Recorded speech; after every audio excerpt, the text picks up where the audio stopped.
Now, of course, in those same days, the Ku Klux Klan was in operation here in Oh, Beaverton. yes. Were you a member of that by Oh, any yes.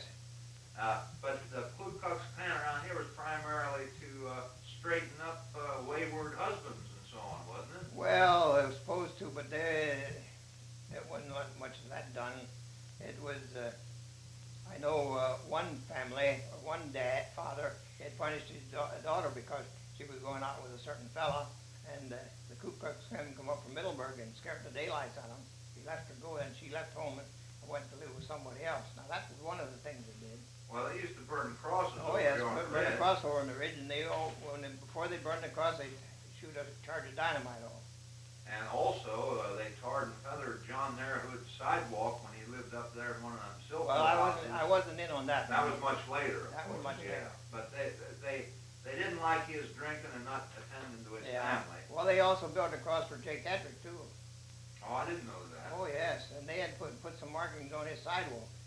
See, it was the time that they reorganized the silk mill, and Jake had something to do with that, you know. Yeah. And he wasn't giving some of the fellows jobs that deserved the job, and they had put their money in. You know, each one had if you wanted a job, you had to put $10 or $15 in. I don't forget what it was, the amount. And of course, he didn't give them the job, and they got irritated about it, and they burned a cross for him. But around here, the Ku Klux Klan wasn't involved with racial issues so much. It was just sort of an organization. Secret organization to keep law and order and domestic tranquility.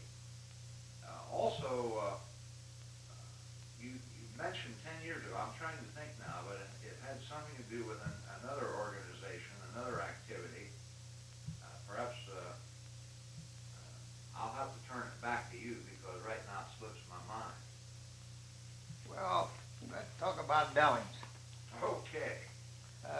One belling I very vividly remember was the belling for Ike Fall when he married Alice Jones. Alice Jones's mother was married to Ed Bailey, and Ed Bailey lived over here alongside of Jack Thomas in the home where Margie Landis lives. And so the night of the belling, I come down to Ed Bailey, and they intended to stay there, so they'd bell him there because, and his wife was staying there, so they come down and around 7 o'clock everybody started to collect. But during the day they got ready for this belling. They built a bull fiddle, which was a big store box, and they strung wires across it, and then they took a piece of plank and they put two handles on it, one on each end, and then they rosined this box, the handle and the box, the edges of the box, and they draw it across to make a rasping noise, you know. Yeah. And they had a circle saw on pipe, and anything at all that made noise. And there was possibly 300 there at the wedding, at the belling. So they belled for about a half an hour. Finally, Ike came out, and in the meantime, Ike was down at the door waiting to come out, and Henny Bingham and Jim Foreman and some of those guys were half in the bag, and they were performing, and they climbed up on the porch and went in the upstairs window where Alice was. And Ike found this out, so it made him furious. He was mad. And so in the meantime, Jim Foreman, he shot through the roof of the porch with a shotgun. And of course, I'd come out then, and the treat was a glass of whiskey for each adult and candy sticks for the kids. So after the belling broke up, Ike was going up home here, and they tied the whistle down on the planing mill too to make noise. Well, anyway, he was going home, and here across from my place where I live, they irritated him some more, and he had a pistol in his pocket, and he pulled it out and he shot. And Toaster Reese was along, and he said, "Run, boys, run, the son of a bitch is shooting." I shot a couple of shots, and it scared them all. Everybody disappeared. You mentioned that at certain bellings they would just send the people to a restaurant. Yes, later the trend was away from giving treats, and especially in the town, why they would go to the restaurant and they'd allow them maybe a nickel or a dime, and they'd get an ice cream cone or a candy bar or something like that. That way they could pick what they wanted. One of your classmates was Jake Snyder. Did Yes. you ever go into his restaurant? Oh, yes. Jake had, motto was a square meal and a round table. Right. And I understand he... I have a matchbox that he gave out, a trick matchbox. Right, right. Gene loaned that to our Historical Society for our first show that we had in '74. And I think we tried to... It's really tricky. You have to know how to open it. But Jake was quite a character. Were you the one that told me that he went to an elaborate expense to have a painter come in from Williamsport or something? Sunbury. He had a painter come in and paint the fresco on his walls there where his aunt, where he last resided, but his aunt had owned the home.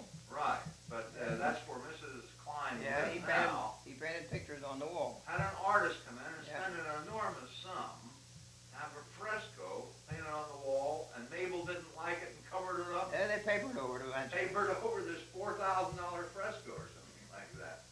I mean, Jake was kind of an interesting fellow in many ways. Well, if he would have taken care of his inheritance, he inherited 2 farms, he inherited a timber tract, and he inherited a fruit orchard, and he had 4 houses in town here. Plus a lot of valuable antiques, I understand. Well, and he had a good bank account, and his dad had a good insurance business, and he got rid of it in no time. Yeah. And later he inherited his aunt. But he was an interesting fellow, though. Oh, yeah. Well, his daddy used to have a peach orchard, Yeah, that's it, he had an orchard. and Jake would go with a load of peaches, and he'd spend the money. He didn't bring it home. He'd peddle the peaches and keep the money. Oh, I know, I went with him one time to peddle peaches, and we didn't peddle any peaches. We picked up 2 girls and went for a ride. Right. I understand when he was running his restaurant and he wanted to go fishing, he'd just throw everybody out. Well, another thing he did when he was running his restaurant, his mother, they lived with his mother in his mother's home, and if he wanted something, he himself wanted something to eat, and his mother was out in the garden working, he'd holler out a dish of beans and a ham sandwich. And she'd come in and get it ready, and she'd bring it in, and she'd say, "Who is it for?" He said, "For me." Yeah, that's the sort of thing I'm talking about. Those are fascinating things. Well, sir, the hour is getting rather late, so I think we're going to discontinue this session number 1, we'll call it, with Mr. and Mrs. Camp. And we will resume on some future occasion, hopefully, get another shot at coming and talking to you folks. But it certainly has been our pleasure, and it'll be the pleasure of lots of other viewers to have had the opportunity to chat with you tonight. Okay. So on this November the 14th, 1983, with camera operator Jim Edmondson, Mr. Paul Hassinger, Cloyd William Wagner, and Mr. and Mrs. Camp, why we'll say good night.